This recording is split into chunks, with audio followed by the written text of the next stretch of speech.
be an old... I don't know if this is old or whether this is a more modern one. No, it looks like it was probably a pot lid. We know one of the old... Probably old... I don't know, face cream when they made everything out of ceramic. And what tells you this is old? Well, mainly, there's no actually, I can't see the actual maker's marks on it. Oh, there's something here I can't quite see, it's a bit too muddy. People just don't make things like this anymore. And the beauty of being on social media and stuff and other people that show their finds, you kind of build up this kind of historical database in your mind of what's old. And you can see this would, I don't know, looking at this, I don't know, they didn't probably make like receptacles like this for at least 50 years. So it could, it wouldn't say it's Victorian, but I'd say it's maybe 1910s, 1920s, probably like a face cream. It's in pretty much perfect condition apart from the lid, which always makes it remarkable when you find these old things that have been sloshing around in here for years. And they haven't got broken. I can see a bottle there, and I'm just going to go in for that, but I don't know if that's actually old. Oh, no, I think that's more of a... No, you can tell because it's got the screw top. Oh, what does it say on here? Oh, hold on. No, quite nice. Old medicine bottle, Woodward Chemist, London. So, never heard of that brand before. Obviously not in existence anymore. So this is a small glass bottle about the size of a hand. It's intact. Yep. Hasn't got a lid. It's filled with sand. Sand and mud that I'll have to slop out. Yeah, but people are quite keen on the bottles. And again, it's a little bit. What's that say on the bottom there? Does it say anything? Particularly just a code number.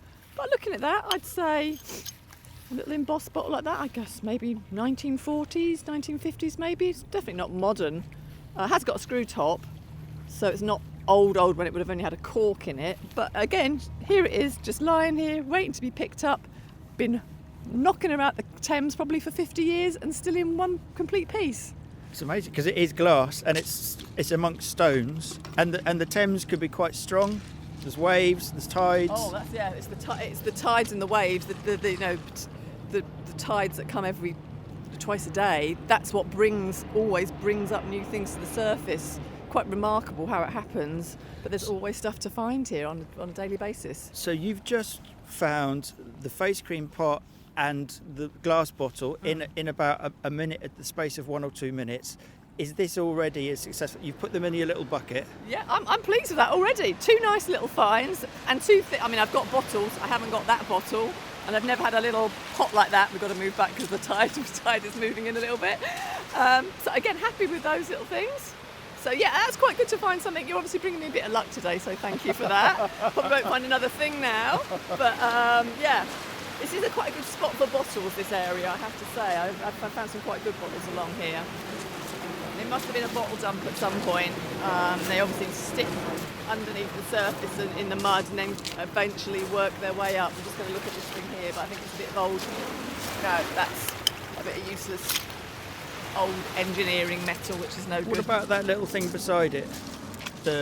On this side, that thing. Oh yeah. Oh no, I think I've seen this. I think again this is a kind of a modern kind of. I think it's like something to do with like a drill bit thing that people put in power tools or something. So that's not old really. I'm not going to bother with that. But well spotted. This is what you look for things that don't look like a stone necessarily. So you've got in your hand, you've got a little trowel. Yep. You've got a little bucket. Yep. You're wearing rubber gloves. Yeah. Is that the gear of a mudlark? Oh, actually, you're also wearing 1 knee pad. Why not 2? I lost the other one, to be honest. And I just I have got another pair at home, but I've just bought this one for ease.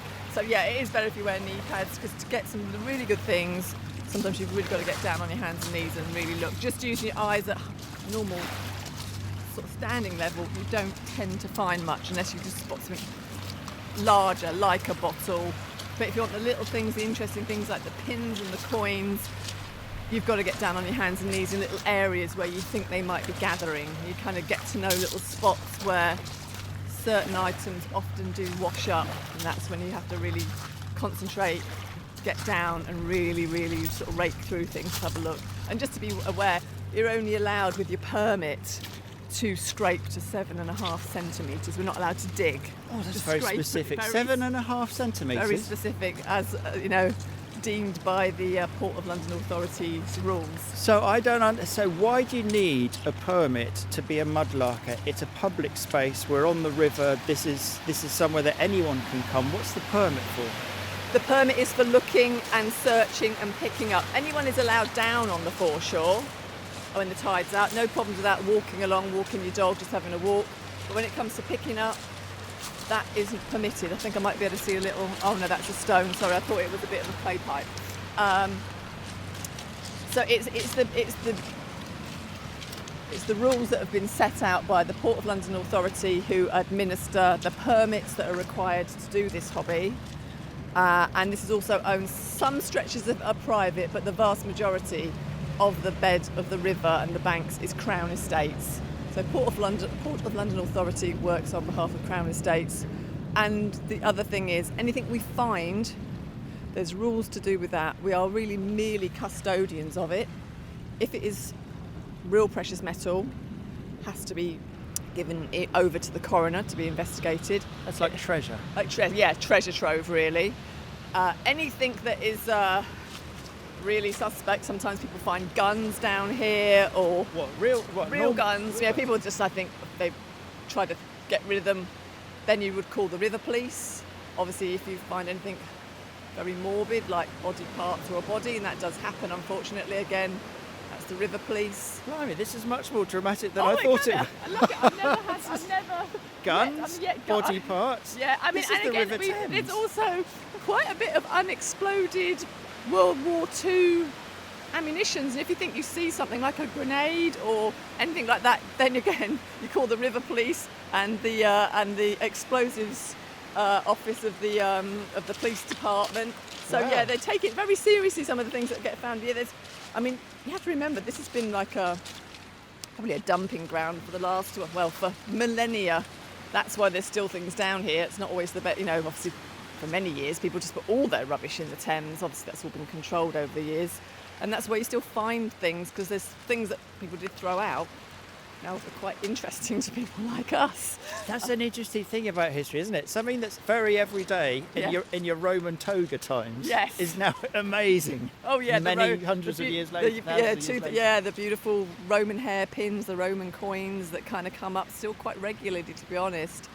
I mean, the main thing you find down here now of a modern variety would be old mobile phones and vapes. I don't know if they're ever going to have any interesting historical in value in 2,000 years' time. Oh, treasure! I found a vape.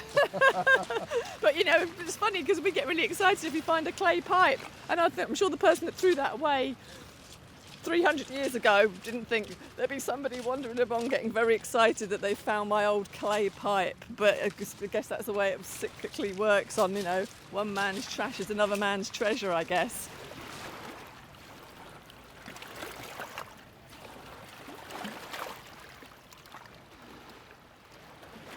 I'm just going to go over there because I can see something that might be quite interesting, but I'm not sure. It might just be a rusty old nail. I think it's just a rusty old nail, but I'm just going to have a little look. There's a vast majority. Most people don't actually. People also say to me, "Have you got a metal detector?" And it's like, no. To be fair, metal detector wrists. Got to get that right. Don't come down here because there is so much old metal. There is a lot. I mean, just squatting here on the foreshore, I can see metal all around us of different shapes and sizes. Yeah, usually with old bits of building material, engineering, old nails. To be fair, sometimes there's some very interesting old nails, and I do pick some of them up, particularly the ones that are copper. Some really beautiful handmade nails from, I don't know, probably 300 years ago, that were made for the ships.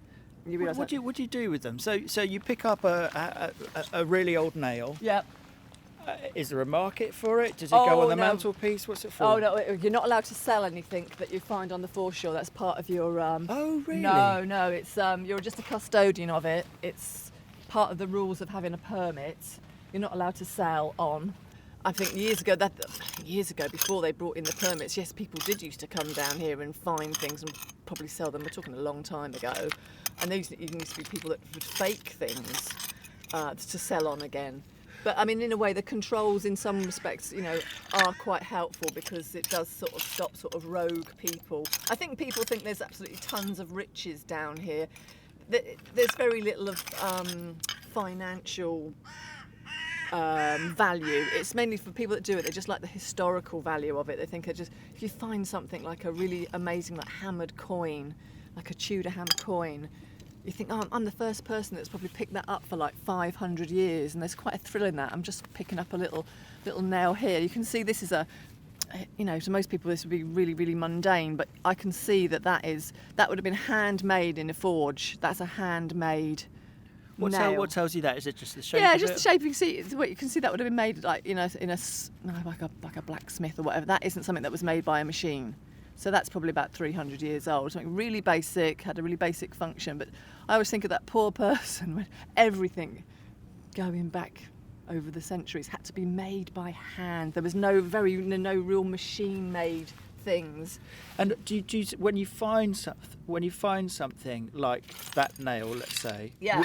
which seems quite mundane, do you sometimes imagine the history of it? Did it fall out of a ship? Yeah. Did it fall out of a carriage? Exactly. And you kind of think about its life as an object. I think that's a real draw for the people that do this. It's the kind of, where did it come from? Did it fall out of somebody's pocket? And especially if you find a coin that might have had quite high value, and you think, that person would have been absolutely distraught that they'd lost that particular, like a guinea or something like that, or it might have been thrown over from something, but more likely somebody lost it. And some of these things, you look back at the value of them, it would have been like equivalent of a week's wages on some of the coins you find at the time. Historically, you think, that person would have had a terrible week knowing that had fallen out of their pocket or fallen out of their purse or been robbed and someone thrown it away. So yeah, you really do think of it, thinking, how did this get here? It's like when you find the foreign coins, there's something I found here recently which is up for being investigated by the fines liaison officer. It's a real silver coin from Denmark. It's old, 1700s. It's called a skilling. It's pure silver, and you think, well, that obviously fell out of a sailor's pocket that was obviously loading and unloading cargo in this area, which it was known for. This is such a big trading area. That's where you do find quite a lot of interesting foreign objects, because it would have been the sailors that come from all over the world when London was the busiest port in the world.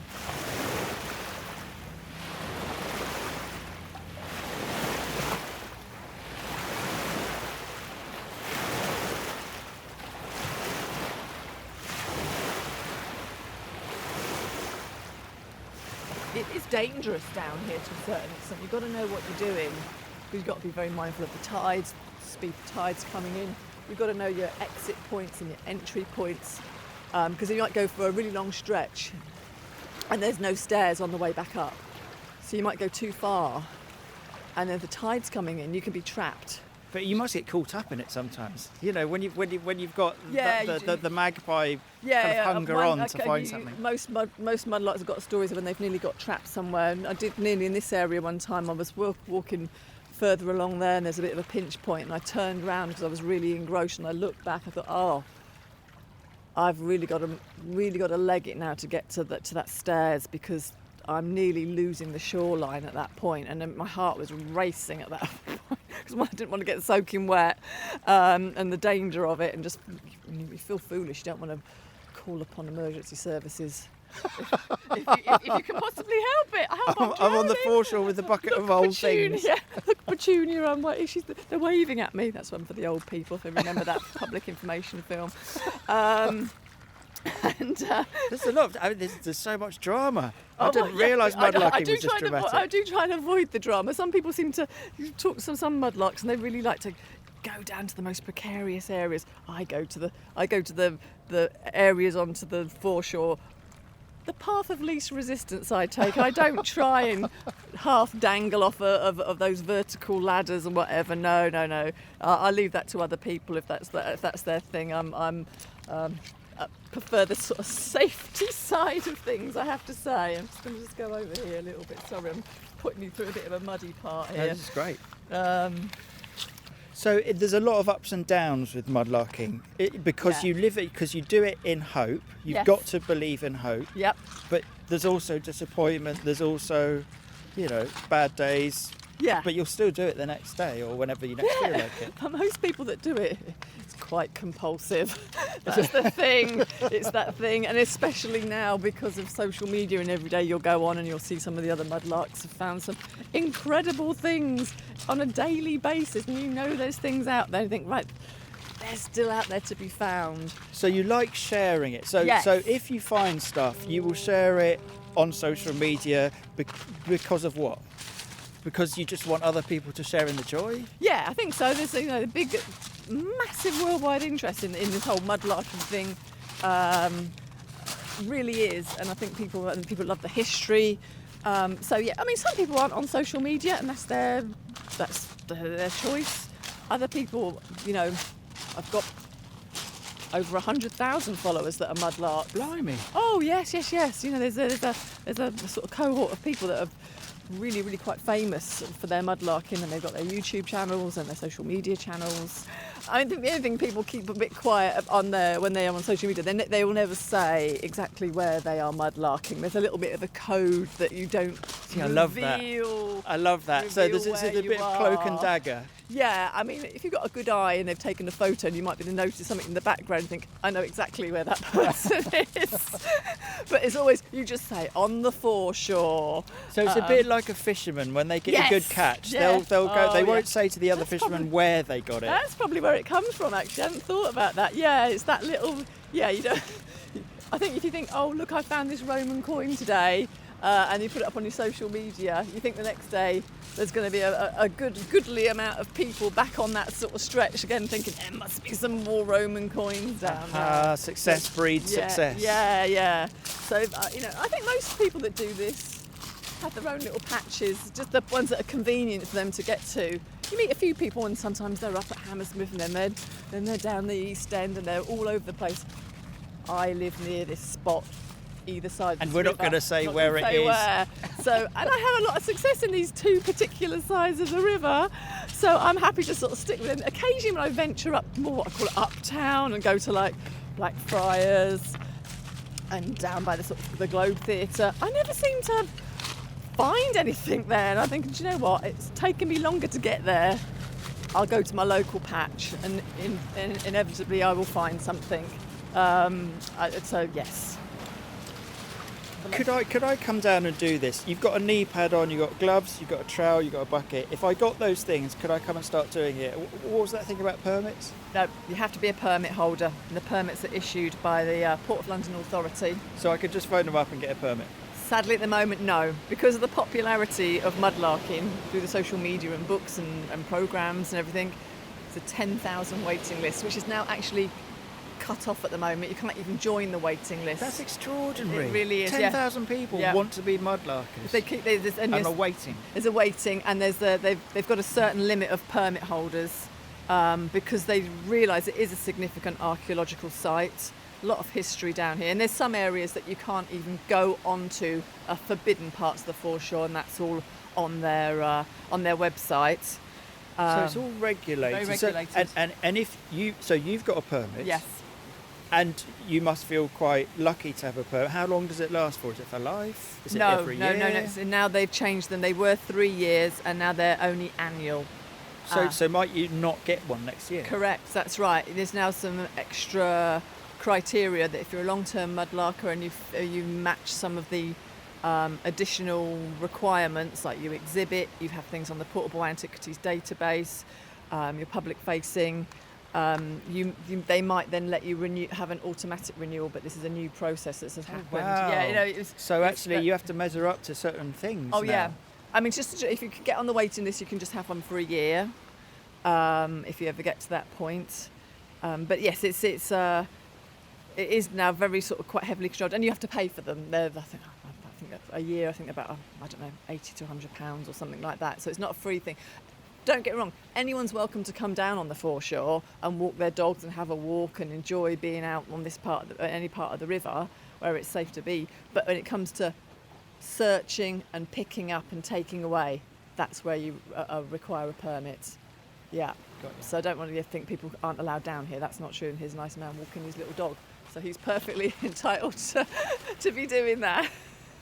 So, and if you lost your permit, would you be gutted? I absolutely would. And there is a ongoing process at the moment that people aren't able to get their renewals through, and it's quite sad for them. Yeah, people have been doing it for quite a long time and so on. So yeah, it's disappointing for a lot of people that are long-term mudlarkers.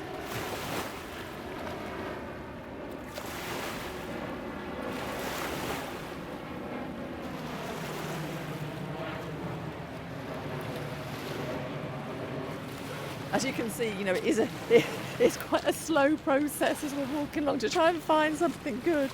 And then I'm just going to go down there because that's these little bits because there's jaggedy bits, things can get sort of, stuck within this particular. So there's a lot of red kind of brick and pottery tiles, here that's in a line. All kind of see there's a pin. Can you see that? I can't even see it. Yeah, that's a little pin. That's tiny. Yeah. Oh, there's and incredibly thin. Yeah, and there's another one just there. That's a bit bigger. Oh, amazing. Oh, what's that? There's a little circle there. That might just be a little bit of clothes hook. That's probably just a little eye, isn't it? From It's a tiny little round piece of metal. Probably a haberdashery, or would have been maybe actually that's quite like interesting. An eye of or a button. boot or something. You Yeah. know, like where you laced your boots up through. I'll just put that in my box. It's quite sweet. So you've put the little round circle of metal in your box, but you haven't put the pin in your box. No, I mean I've got hundreds and hundreds of pins. What I tend to do now with the pins is I like what I call fat pins, the biggest ones you can find. And what I do like is there's some that are absolutely tiny. If you think that's small, there's nothing. There's some that are like half the size of that and Wow. they're absolutely minuscule. And I just quite like it just for the challenge of finding these tiny pins. I think they were probably made for lace, because they're so delicate, very, very fine, or very, very sort of fine satin or something like that to pin together. Just got a feeling. I was scraping about here. Sometimes you have a little sort of sense that there might be something. You might be close to something. You know what I mean? A bit like your little internal divining tool that you kind of think. Oh, I often feel that you walk over an area and you're thinking, I feel there's something under my feet here.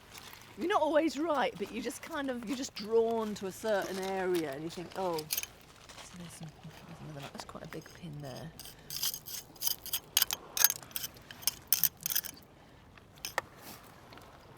The old oyster shells. And this used to be the food of the poor. That's where you still, okay. Yeah. Obviously, poor people. So the fact that there's oyster shells on the foreshore here doesn't mean there's oysters growing in the Thames. It's just people have thrown the shells. Yeah. I don't know if there was ever oyster beds in the Thames. I'm not too sure about it. I know there's eel. You still see old eel traps because obviously that was another food of the poor, wasn't it? The eels. But the oysters were the food of the poor, but now they're the food of the rich. Exactly. Yeah. How did that happen? That's interesting. Yeah, it's so, interesting. Yeah. They used to be really common I believe so. to get and cheap, and now they're very cheap. expensive. Yeah, exactly. They must have been much more abundant. And often you'll find the shells that have got like a hole pierced in it. And that would have been a really early ones. That would have been someone just literally would kind of get some kind of like daggery type knife and make a hole, and obviously just without having to shuck them or whatever you call them. Do you shuck? Yeah. Yeah. I think that's You just literally pierce them and then obviously just probably just suck the contents out of them. As a quick, easy way of eating stuff.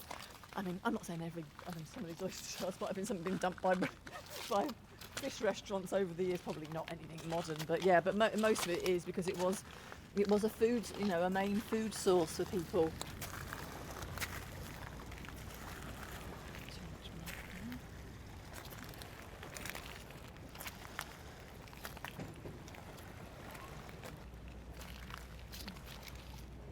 It's funny because a lot of mudlarkers, you have like little wish lists of things that you're looking to find all the time, and I've got a few things still on my wish list that I've not found. But again, mundane objects. One's like Georgian wig curler. What do you mean by a wig curler? They are literally like the sort of same kind of clay material that would have made the clay pipes, that sort of white bisque. No, I don't know, they're probably about 4 centimetres long if you get a complete one. It's quite hard to get a complete one, they're normally broken.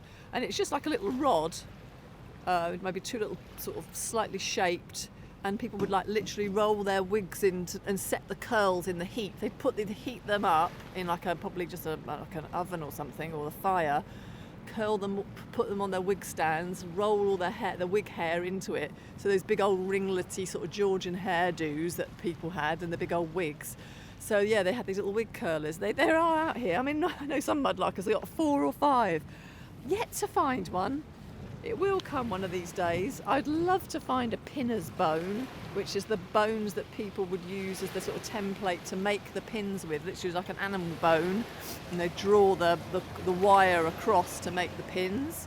Like the bone would sharpen the metal? Yeah, they use them as the main kind of like sort of prop tool, and they'd draw the wire through and sharpen them on the edge. So it would have a groove in it. So it's a piece of bone with a groove in it. That's right, so several grooves at the end.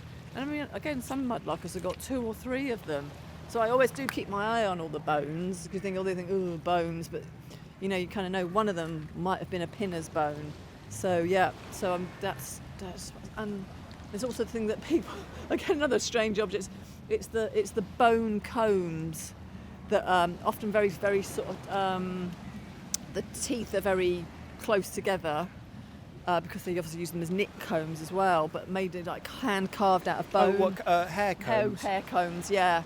Yeah, and some of them made of boxwood, and then some, they don't last so long, but the ones, because they often will rot, but the ones that are made from bone, I would quite like to sort of find one of those. And again, it's a reasonably common find, but it's one of those things, those 3 things that have eluded me so far. The wig curler, the comb, and I forgot what the third thing I said, sorry. the pin bone. The pinner's bone, yes. And I'll be very But it's happy. nice to have that thing to aim for, because exactly. if you found everything that you ever wanted, surely that would take away some of the magic. And I may never find them. I may never find any of those. And other people, I'll say, oh, I've got this, and they're going, oh, I might say, oh, I've got certain amount of those. They're like, what, you've got 4 or 5 of those? I'm like, yeah, I thought they were quite well. Oh, was that a bead? I think that's a little bead. Can you see it? A lovely little green glass bead. Oh, Yeah. Let me just get my little pot where I keep my good things. Right, so what are you thinking at this point? Is your heart racing? Not racing. I've got a few of these, and it's probably only like 1930s, I'd imagine, looking at the colour of it. But it's nice. You've got your tweezers little out. tweezers, You're picking it out with your tweezers. Yeah, little so jade. Describe it. It's like the colour of jade. I don't think it is jade. I think it's glass. Little complete circle, little hole in it. I'd imagine, like you say, the colour of it makes me think 1930s. And it's not. You can just tell it's glass. It's not plastic. Into the pot it goes. Yeah, into the pot with. I've got many beads. That's not an old one. I do prefer the much older ones, like the trade beads. The ones that would have been made in. A lot of the trade beads would have been made in Murano, in Venice, and then brought. Oh wow! Yes, some of them are beautiful, and then put on the boats to trade with, and you still find quite a few of those. When my trade beads, my green heart Hudson Bay ones, I think I've probably got about 50 or 60 of those. One of those things. Some people have never ever found them, but for some reason I'm very good at. Oh, what have I done with my little trowel? Oh, would you make them into a necklace? Would you string them together and wear them to a ball? Some people do that. I wouldn't with the trade beads, because they haven't got the most sort of savoury of, not the nicest historical thing. They were What do you mean? Hudson Bay trade. They would go and they would be used to trade with native North Americans mainly for pelts and beavers, and I think the people knew that they were getting a much better deal by getting all the beaver fur for a few glass beads. So they made something here, they traded it for something else, but you see that trade as an exploitative one, and so you judge the object accordingly. Yeah, that one. I like picking them up and collecting them, but I wouldn't ever think, I've definitely got enough to make a bracelet of them, but that wouldn't sit particularly well with me to think, that they were trade beads. I think they're people who then traded it for the beaver furs. The beaver furs got them a lot more money when they came here than the price that they paid from the price they would have paid for the beads. That's it's interesting. So you're making a moral judgment on an object you find. Yes. Oh, look, there's one of the oyster shells with a hole in it. See that? I mean, that would have been. You can see that's a really old oyster shell as well. That isn't actually made. That would have been somebody with a sort of so stabbed something through there. So it's got like a centimetre wide hole in it. Yeah. It's one oyster shell, but it's quite a large hole, and they would have just sucked out the oyster. Yeah, that's through how that I believe. Yeah, rather than trying to sort of shuck it and whatever. Quicker way, just if you're hungry, I guess, stick that in. Brilliant. Oh, look, I can see a little bit of a clay pipe over there, or maybe it's a full one, or it's just a bit of one. Oh, disappointing. It's just a bit of a barrel, not a full barrel. So that's the bottom of a long-stemmed clay pipe. Yeah. Is that what they call the bowl? Yeah, that's the bowl. And at the bottom, bowl. it's got a little flat bit, so it can stand on a table. Yeah, and sometimes this is quite a warm one. They're still quite interesting. Often they've got the maker's mark kind of on the foot, like initials and stuff like that. People get very knowledgeable about who made them and whatever, and the different sizes indicate the different ages. You can age them all because they were the tiny ones were from the 1600s when tobacco first came over, when it was very rare and expensive, and you could only afford a little tiny bit of it. And then as the years went on, then obviously they got bigger and bigger because it was commonplace. Just everyone smoked a pipe. Obviously, there's another oyster shell there with a hole in it. Another little bit of clay pipe there. This is all the stems. The stems, like the cigarette butts of the time, really. But the lovely thing is, William Shakespeare might have been sucking on one of these pipes when he wrote Much Ado About Nothing. Possibly, yes. There's every possibility. Or maybe not. Just Joe Bloggs, who's just drinking in the pub just round the corner here and getting drunk of an evening after they've unloaded all the boats, probably. Yes, it's.